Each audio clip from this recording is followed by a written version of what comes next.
Asalaamu calaykum waraxmatullaahi tacaala wabarakaatu. Kusoo dhawaada taariikhda dalalka Islaamka qaybtii afraad. Qaybta afraad maanta waxaan ku eegi doonaa dalka Masar.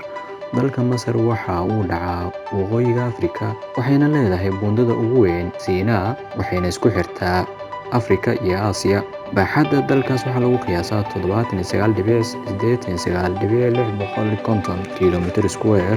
Kheyraadka dalkaas waxaa badanaa laga helaa saliidda iyo macdanta loo yaqaano uranium-ka. Masar waxaa u soo halgamay geesiyaal, waxaana lagu magacaabaa Makrami iyo Cabdilcasiis al-Masri, Cumar al-Mukhtaar, Aljeeriyan, Khataab, Mustafa Kamaal. Waxay ahaayeen intaasi halgamayaashii u soo halgamay dhulweynaha Masar, waxayna leeyihiin ciidamada ugu badan Afrika, waxaana lagu qiyaasaa 929,200 oo milyan oo ciidan ah. Tirada dadkiisuna waxaa lagu qiyaasaa 153 milyan.